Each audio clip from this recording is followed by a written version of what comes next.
Hello.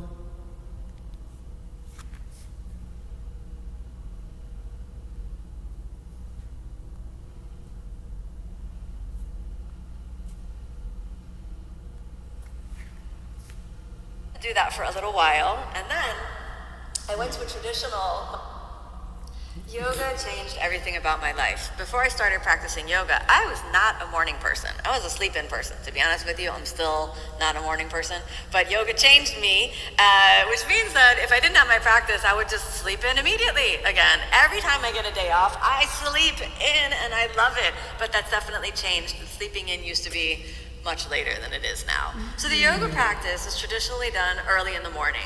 Now, I'll tell you how my life changed. I didn't mean for my life to change. I really just wanted to do the practice like twice a week. When I first started practicing, that's really all I wanted. I thought 2 days a week yoga, I could still have entertainment on the weekends. Life is good.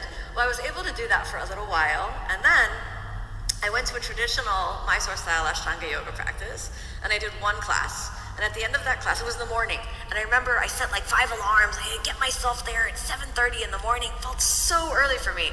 And here I am. I got to class. I felt I didn't make it at 7:30, to be honest with you. I was a little late, but I arrived and I felt like, yes, this is wonderful.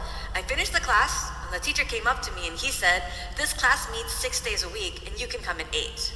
And I felt like I really only wanted to come Tuesday and Thursday, and I was really hoping for around 9:30, but 8 o'clock, 6 days a week. And I thought, you know what, let's try it. So immediately my life changed. So now 6 days a week, I need to be on the mat practicing at 8 a.m. This changed what time I went to sleep. This changed when I eat. This changed what I could do in the evenings, when I could have all forms of entertainment. So my whole life changed, and I didn't even really mean for it to happen. But from one day to the next, I started practicing 6 days a week at 8 o'clock. And the more I practiced at 8 o'clock, the more I felt like, wow, I'm changing what time I sleep. I'm sleeping better. My body is feeling better. My mind is feeling better. I want to keep practicing. Less than a year after that first Ashtanga yoga class, I found myself in India practicing with the living masters of the tradition, who are my teachers, Beka-Topic Joyce and his grandson, Arsharat Joyce. And I'm so glad that I did, because that also changed my life. I never wanted to be a yoga teacher. I just wanted to be a student. Started practicing there. Within a few weeks of practice, they told me that I needed to show up at, you're not going to believe this, unless you're practicing Ashtanga already, then you're going to believe it, at 4:30 a.m. And I just had to take a breath when they said, you come tomorrow at 4:30 a.m. And I thought, I didn't hear that. That couldn't be right, because I was already coming at 6:30 in the morning, which I thought, this is nuts. First I come at 8, now I come at 6:30, now they want me here at 4:30. And I don't know about you, but before I ever started yoga, 4:30 a.m. felt for me like the end of a nice evening. Middle of the night, if it's the best case scenario. The alarm went off at 4:30 in the morning. Maybe it was to catch a flight, but it was certainly not to do physical movement. So then, my mind is doing all of these mental loops. Oh my goodness, what time do I have to go to bed to get up at 4:30 in the morning to take a shower and be there and all this sort of stuff. So, somehow, I bring myself to practice at 4:30 in the morning. And you know what? It was amazing. The amount of quiet, intense introspection, the energy that's present when the whole world is sleeping and you're awake, devoting yourself to spiritual practice is something else. Now, I learned a long time after, that for those first mornings in India at 4:30 practice, that the reason why the spiritual practice of yoga is best advised to practice as early as possible, specifically in the hours before sunrise, between 4:30 and 6:30, or 4 and 6, just sort of depending on the time of year and where you are. But this specific time is what's called the Brahma Muhurta. And this is the time of day when the mind and the spirit are most attuned to the divine. So it's the time when you can go deepest into your inner journey of spiritual practice. So to practice during the Brahma Muhurta has the most power to evoke inner transformation. It's the time when your inner tapas is the Sanskrit word for that kind of, the fire of purification, what we surrender into the fire, the difficulties, the sacrifices that we take on for the practice, the tapas, that which transforms us. So during the time of the Brahma Muhurta, when everybody else is sleeping, when you've already exerted great effort, great sacrifice to get on your mat. At that moment, before your mind wakes up, before the world wakes up, before the sun wakes up, before all of the organ systems in the body start to wake up, before you get hungry, at this time, the deepest spiritual practice can happen. It's extremely difficult to practice in the Brahma Muhurta when you have many other life commitments, when you have to, say, work a late job or something like this. So I had the wonderful opportunity of experiencing this special transformative time while I was in India, practicing with my teachers, and I had nothing else to do. So if you're thinking about the Brahma Muhurta and you're thinking, oh, there's no way I can practice at 4:30 in the morning, gosh, I won't be able to, take care of my worldly responsibilities, then my advice to you is to practice as close to first thing in the morning as possible. There are small elements of the sacrifice of carving out that special time that you can integrate into your practice every day. First of all, you could make a small commitment, which is to not engage on social media until after your practice. You could send no emails, no text messages until after practice. You could take a commitment to not engage with any sort of news. So you don't read any news until after practice. People like to read the newspaper first thing in the morning, even digitally. You make a commitment, no emails, no news until after practice. If we need to read something to wake up the mind a little bit, we could make a commitment to read a spiritual book of some type, so that the mind is kind of acclimated towards the practice in that way. There are other things that we can think about in sort of engaging in the sacrifice of practicing it as early as possible. We could go to bed a little bit earlier each night and see if that encourages us to wake up a little bit earlier. And we could make that commitment to get on the mat, even if it's just for a few minutes each morning, to create that daily discipline, letting that happen as close to, again, first thing in the morning as possible. We can make the commitment to not drink too much tea or coffee before practice, maybe just a little, just something to help you wake up, and then get on the mat as soon as possible. There are some things that can be very useful if we're practicing very early in the morning. You can put your clothes out so that they're just immediately next to your bed. You just get out of bed and put on the clothes that you're going to wear for practice. You can have your mat already unrolled in the spot that you're going to practice in. These are some very useful tools that'll make it easier for you to practice first thing in the morning. If you practice first thing in the morning, then the entire day will be set up with the spiritual intention of your yoga practice. The energy of the Brahma Muhurta will carry through as a commitment to make your life a little bit better. You'll notice days that you practice, days that you don't practice, and you'll feel the difference. There will be a different quality of how you show up and interact with the world. So when we think about what are the benefits of practicing early, those benefits eventually become worth the sacrifice. And this is tapas. It has the power to transform our life. We accept those pains which lead to purification. Those pains changing our life. We get a text message in at 8:30 p.m. that says, hey, did you want to come out? There's this awesome band playing. And then we experience tapas. I'm so sorry, I have to wake up early and do my yoga practice tomorrow. David Swenson, who is one of the foremost Ashtanga yoga teachers in the world, he has a really funny expression, and he says, don't let yoga ruin your life. So you may find that all those wonderful invitations from all those friends that are not doing yoga coming in late in the evening, you may feel, oh, yoga has ruined my life. But when you practice in the Brahma Muhurta and you enter the sacred, you enter into a space that few individuals on this planet enter.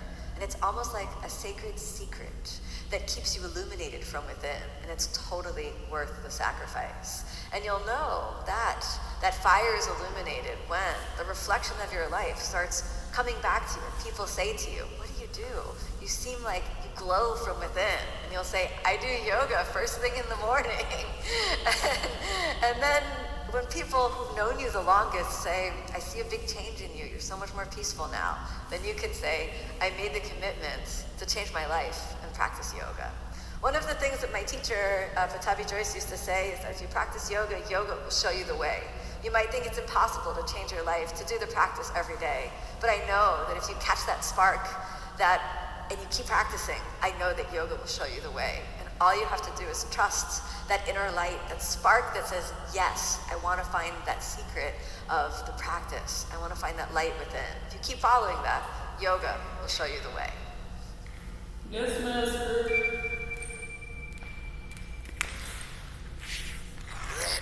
King David, going back again, in the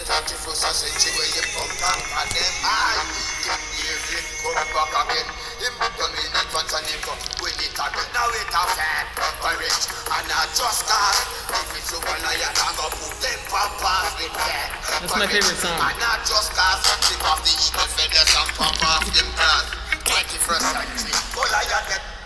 It's almost time for class.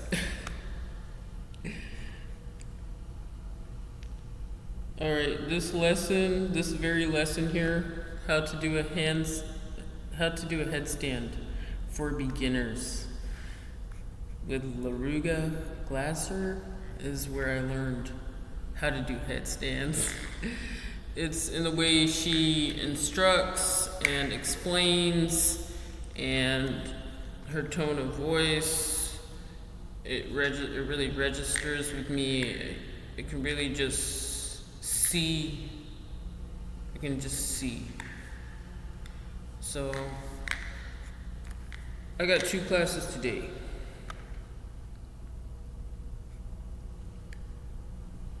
This is not the first test. This is the makeup. It's 4:24. I'm gonna go for it. Bring 3, or depends on your finger width, but it's anywhere.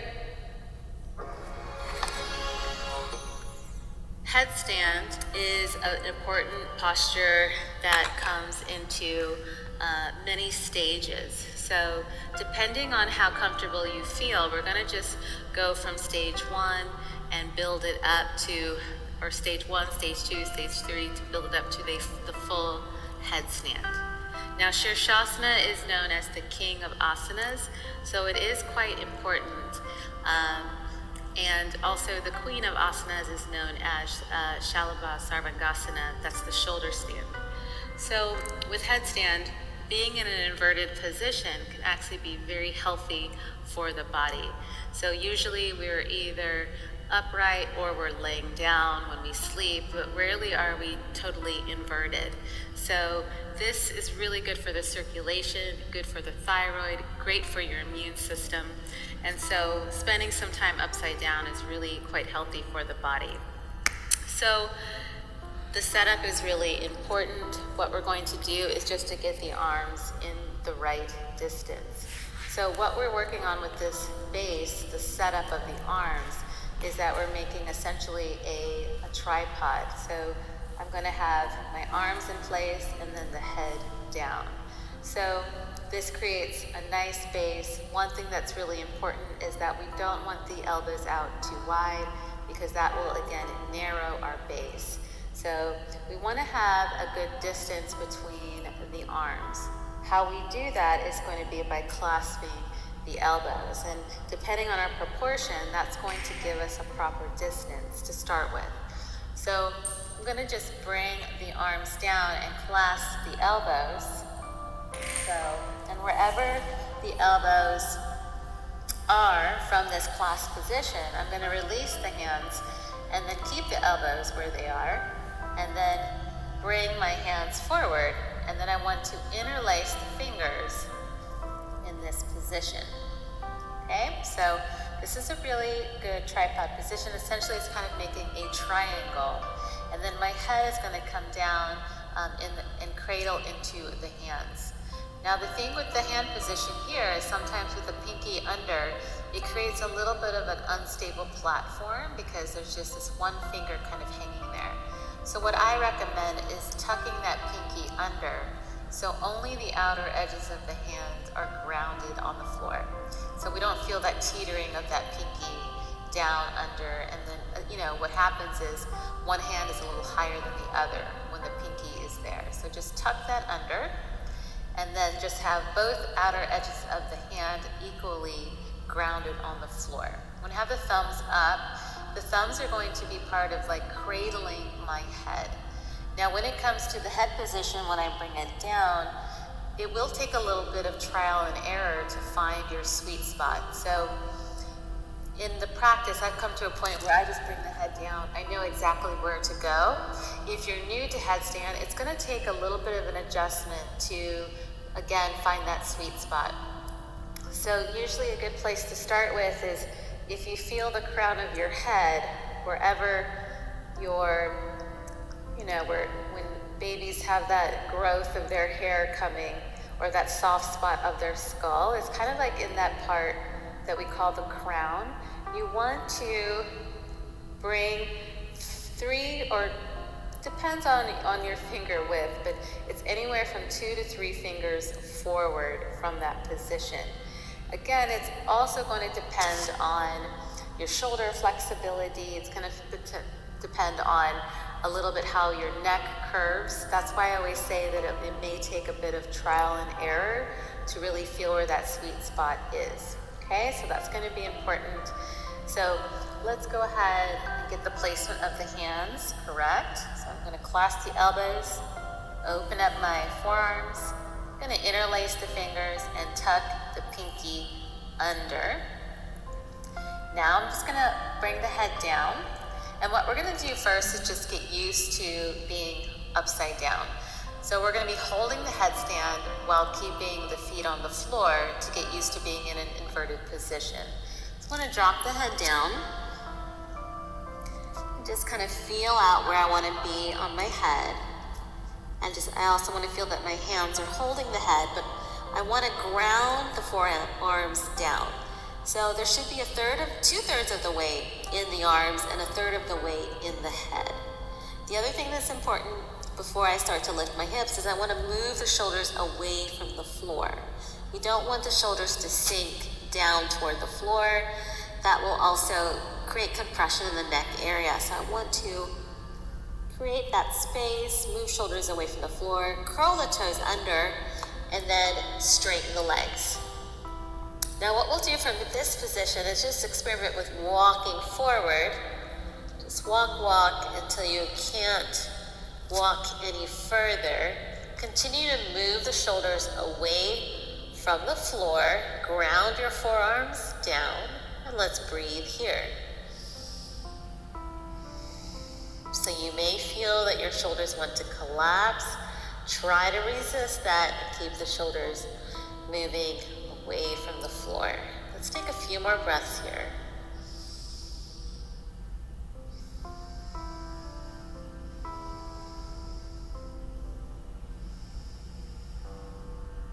Okay, let's step back.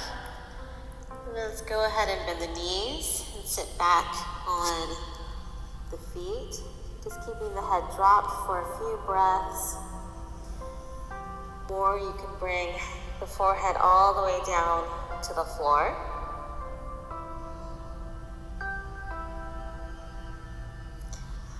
Good, so that's going to be the first phase to work with.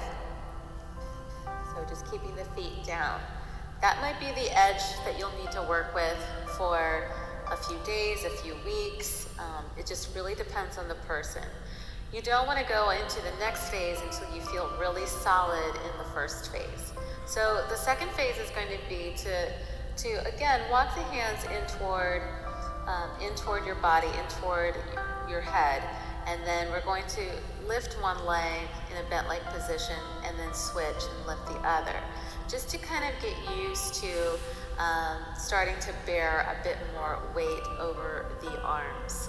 So this is going to be the second stage, and then we're going to also go through the third stage, which is going to be to actually elevate the feet. What we're trying to do is to get the hips to go over the shoulders, and what you'll even notice is that the hips will go beyond the shoulders to create that lightness of the feet when they start to lift. So once my hips are stacked over the shoulders or beyond, the legs actually feel really light to lift. If I fall short of that, it's going to feel heavy and you'll want to just fall forward. So let's set up our arms, clasping the elbows, opening up the forearms, interlacing the finger, and tucking the bottom pinky under. Head down, curl the toes under, lift your hips, and start to walk the feet toward the head till you can't walk anymore. Ground your forearms down into the floor, and then let's just lift one leg. Good. Continue to resist that sinking of the shoulders. So shoulders moving away from the floor. And let's go ahead and switch.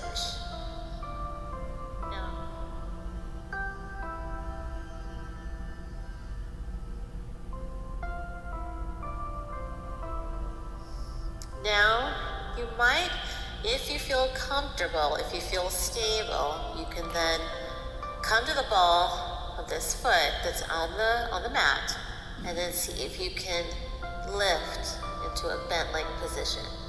So I'm bringing my feet together, my knees together, my legs together, coming to the central line of the body. When I bring the legs to the central line of the body, it's much lighter to hold. If I start to separate the feet and the legs, it's going to be much more unstable. So bring the legs together and feel your way here. Now to come down, I want to stay concentrated and grounded through the forearms, and I'm going to just slowly, just drop the feet to the floor, and then drop the knees, and then sit back on my heels. Keep the head dropped just so your head and your neck, well, especially the neck, can come into a more neutral space, and the blood flow as well, so you don't feel too lightheaded lifting your head up too soon. Okay, so what we're going to do for the next stage for headstand is to walk in and lift both feet up at the same time into a bent position. Then we're going to be in a good space to then go up into a straight leg position.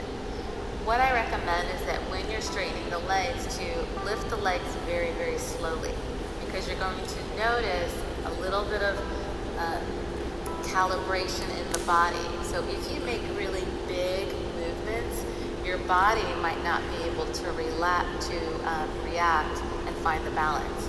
So if you make micro movements, like small movements going upward, then your body can calibrate and feel the balance. So I always recommend moving very slowly, especially if you're new to this.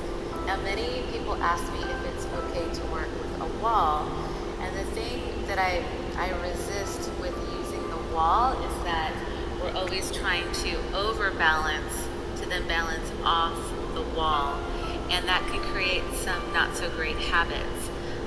I find that it's good to just really work it out without the wall, because then we're understanding how that balance works in a more true essence. Because again, using the wall, we tend to go beyond that balance and then come back from a balance from this extended position, overextended position. Now, whenever you do any type of inversion, the risk of falling will always be there. And there's not one person who's attempted headstand and has not fallen. So I know that seems like a very scary thing. When you're practicing at home, always make sure that you have a clean space. What I have found, like teaching many students to practice, is when they fall, there's a tendency not to get hurt when you're in an open space. Anyone that I've known who's injured themselves from falling is because they fall on top of something that's an obstruction. So a clean space is going to be a safe space. So just make sure that when you are practicing your headstand, that there's nothing obstructing any area that you could fall into. So let's go ahead and set up for this next stage. I will demonstrate. So I'm doing the same exact arm position that I mentioned before. I'm going to bring my head down, curl the toes under, straighten the knees. I'm going to start to walk. I'll walk toward the head until I can't walk anymore. So this is bringing my hips beyond the shoulders. Then from here, I'm just going to slowly bend the knees, keeping the knees together and just feeling that balance. I'm grounding the elbows down, the forearms down, and then lifting the shoulders away from the floor. From here, I'm going to straighten my legs, but I'm going to work very, very slowly so I can react naturally to the shift of weight and I can feel the balance. When the legs are extended, I want to continue to draw the legs together. I want to engage my legs and point the toes. If the legs are out here and I'm bent and wobbly, it's going to be much more unstable. So drawing the legs together toward the center as I engage the legs makes them feel lighter to hold and easier to manage. So always have a nice extended, engaged leg. What we're building up to in the practice is to be able to hold for a full 15 breaths. That takes time, it takes stamina, and it takes getting used to the balance. So there's no rush, but we do want to continue to challenge ourselves and do our best to practice our headstand as much as possible, remembering that it's the king of asanas. After 15 breaths, we also come into a halfway position, a 90-degree position. So you don't want to do the 90-degree position unless you can hold straight for 15 breaths. So we need to walk before we run. That's really important. So you don't have to attempt the 90-degree position until you really feel you can comfortably hold for 15 steady, calm breaths. I'm going to go ahead and demonstrate this position. So I'm going to lower down to 90 degrees. Now when I do this, the weight will be a little heavier, so I have to continue to move the shoulders away from the floor, away from my ears. I'm going to point the toes and engage my legs. Again, if I'm wobbly like this, it's hard to manage this position, to manage the weight. And we are supposed to hold here for 10 breaths. You might feel that you run out of energy when first attempting this, or you might lose the balance. That's okay, it just takes practice to be able to make it up to this point. After 10 breaths here in the 90-degree position, we actually take ourselves back up all the way, working slowly to a full Shirshasana. And then we're going to lower all the way down. So when we lower down, I just do my best to keep the legs moving slowly. You can go straight legs, you can go bent legs. Both can work. So I'm just going to demonstrate bent legs because that's how I got up to the pose. I'm going to bend the legs, dropping the knees first, and then dropping the feet.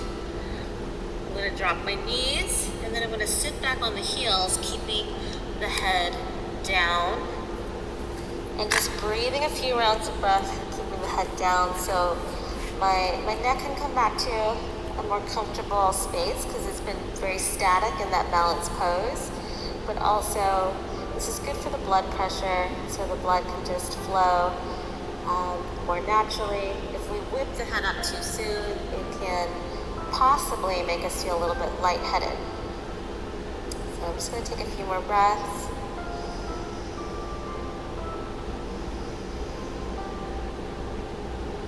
Okay, so really good practice today. Hopefully working with the headstand and the stages that we covered will help us to feel more comfortable in the posture.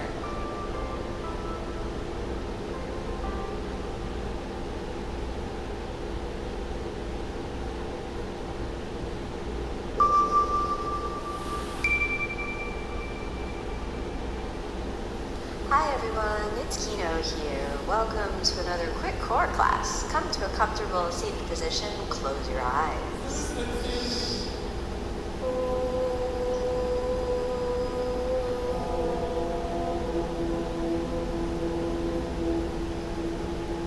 Exhale, let your hands drop down to any comfortable position. And then let's get right started. We're going to start with some planks today. So come over onto your elbows and then round the back and lean forward. Step your right leg back, step your left leg back, and let's just get right started here. So I should tell you that these quick core classes are not for total beginners. Alright, so you want to have a relatively established practice before you dive into these. We'll stay for 5 breaths. 1, 2, 3, keep working, 4, and 5. Let's sink down, come on up to plank. Fingertips, knuckles, heels of the hands, curl your toes under, inhale, plank. 1, 2, 3, 4. Exhale, chaturanga. Inhale, upward facing. Exhale, downward facing. Let's stay downward facing, 5 breaths. 1, 2, 3, 4, and 5. Now let's look forward. Come on back to plank. Find your plank for a moment, and then exhale, twist it over to the right. Inhale, back to the center. Exhale to the left. Inhale, center. Exhale to the right. Inhale, center. Exhale, left. And now let's go fluidly. Right side. Left side. Right side. Left side. Right side. Left side. 2 more. Right side. Left side. 1 more. Right side. Left side. Back to the center. Plank down to chaturanga. Inhale, upward facing. Exhale, downward facing. Come on forward. Cross your feet. And let's grab our yoga blocks. We'll do a few little lift ups. Get the core working nice and easy. Okay, here we go. Navasana. 1, 2, 3. Keep working. 4, 5. Cross your feet. Hips backing up. Exhale down. Again. 1, 2, 3. This is just the warm up. 4. Hands on the blocks. Hips backing up. Exhale down. Navasana. Here we go. Low Navasana. 1, 2. Squeeze the body. 3, 4. Take it up. Cross your feet.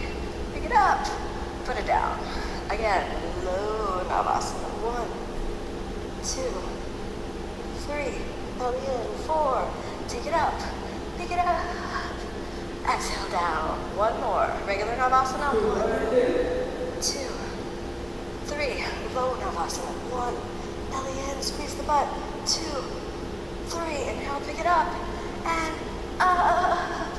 Exhale down. Shake that out for a moment. Bring the blocks over to the side.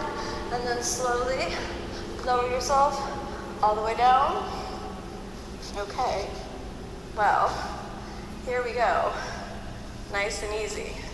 No stress. Bring the legs up. Hands underneath the hips. And exhale, little down. Inhale, come up. Exhale, little down. Inhale, come up.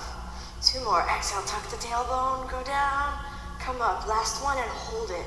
1, 2, 3, 4. Now, inhale all the way up and over. Exhale, roll through the spine, down. Inhale all the way up and over. Exhale, roll through the spine, squeeze the butt down. Inhale all the way up and over. Exhale, squeeze the glutes and the thighs. Inhale all the way up and over.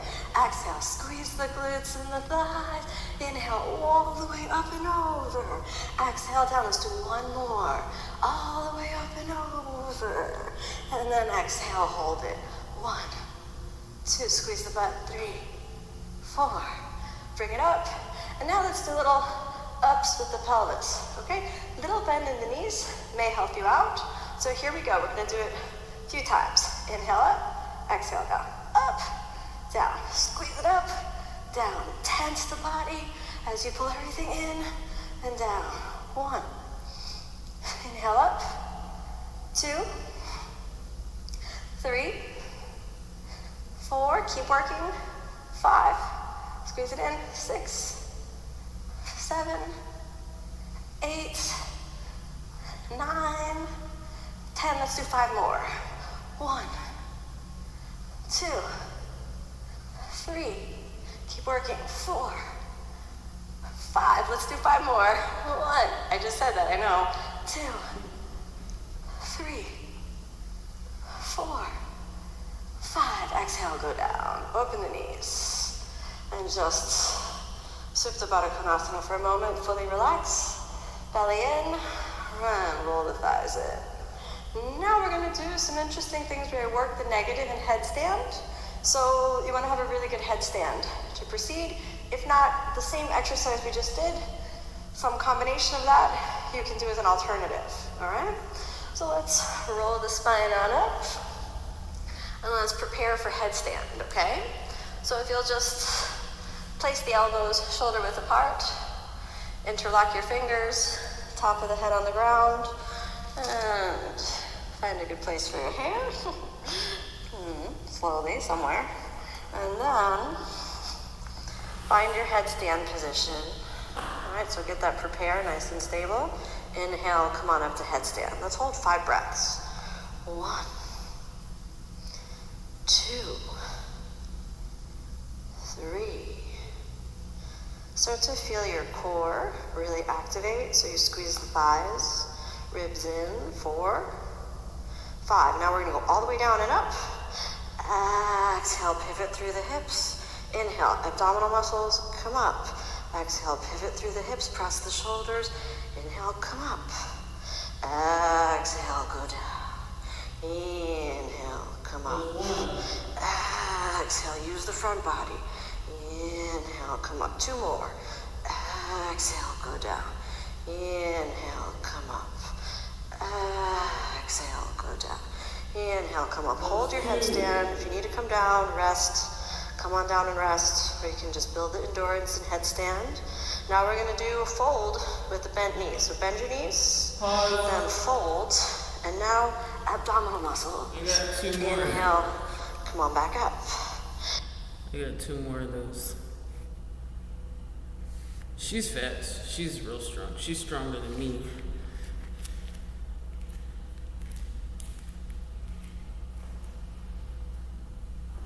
I got 2 more of those straight legs. They have faith. They have courage.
This thing blacked out.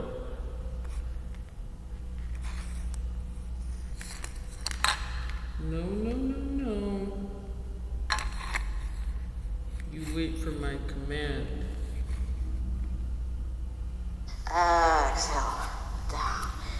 back up. Exhale, squeeze the abdominal muscles. I'm gonna have to Come pause. Up. Exhale, go down.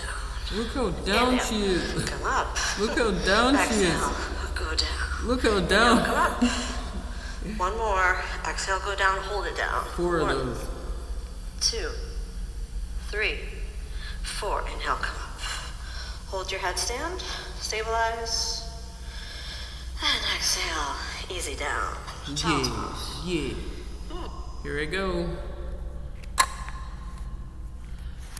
I like these more than the straight legs.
about to be 5.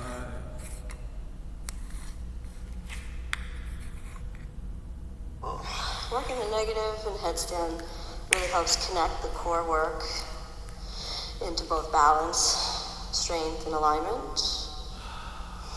Stay here for a moment. And let's gently lift the head up. Find your yoga blocks. Bring them on back over. You're going to keep the knees folded under. And my favorite pose, Lolasana. It's not my favorite pose, but it's a really, really useful posture. All right? Take a moment, wherever you are. Just check in with yourself. Okay, here we go. Lolasana, we're going to do 3 times. Pitch the shoulders forward and inhale up. 1, 2, 3, 4. Put it down. That was hard today. So, this is the solution when it's hard. Turn the blocks on their side to give you a little more height. And then inhale, Lolasana. 1, 2, 3, 4. Put it down. Ugh. I like this way today. 1 more. Pitch your shoulders forward and inhale. Lolasana. 1, 2, 3, 4. Exhale. Come on down. Good job. Feeling a little heat and fire? I am. I did also turn the heat on in here today because it's a little gray and chilly outside. So here we go. Back. Plank. We're going to do plank 5 breaths. 1, 2, 3, 4. Keep working. Chaturanga. Upward facing. Downward facing. All right, downward facing. Stay for a couple breaths. Feel the body. Now let's release the front of the hip. It got a really deep work in the hip flexion today. So point the right foot and just give me a big leg up. 1, 2, 3. Keep working. Breathing. 4, 5. Now let's do the left side. Reach. 1, 2. Steady breaths. 3, 4, and 5. Come on down to your knees. And let's return to a comfortable seated position. Shake that out for a moment. Connect with your breath and your body. This class might have been a little hard today because we worked from headstand. Depending on headstand is difficult for you, then you might have found, wow, that was really challenging. Well, once you get proficient at working the negative in headstand, you can do it in any inversion. But start with headstand. It's a good, stable place to work with. Close your eyes, hands together.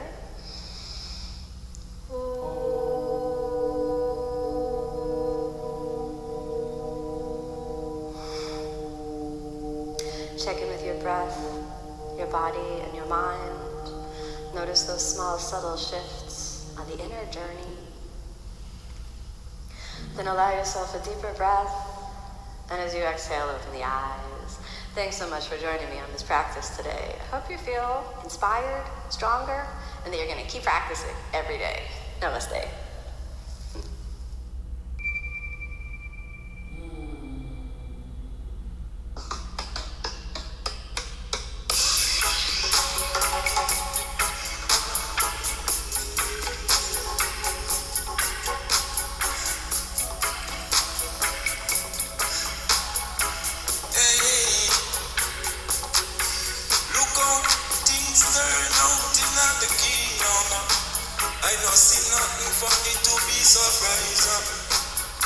Rastafari rising at the kingdom. I know see nothing, I'm used to be surprised. Genesis 49 spread out in the kingdom. Lion number 2 that red light in the kingdom. I see a lion in the throne in the kingdom.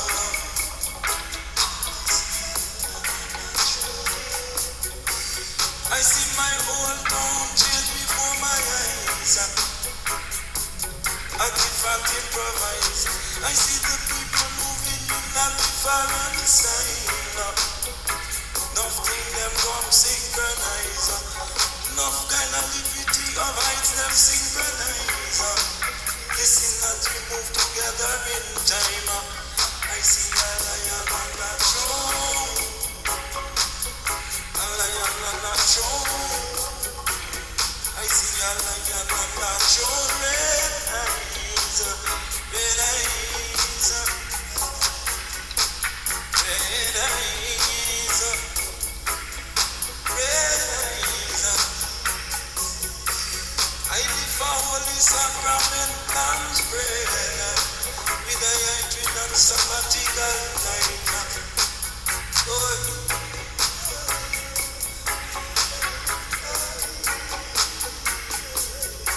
Giving hands is a giving hands to get us up and get us in this time.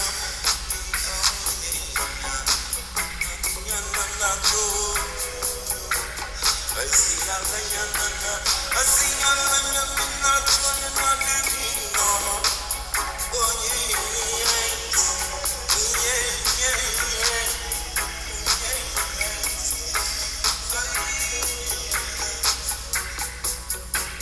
conquering lion upon a throne in the kingdom. Genesis of 40, in the kingdom. I see nothing to be amused to be surprised. I see a lion and a throne. I see a lion and a throne. I see a lion and a throne.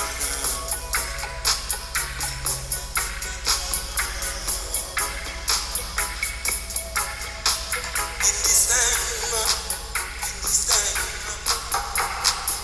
is a soul liberation. A soul freedom is a soul liberation. In this time,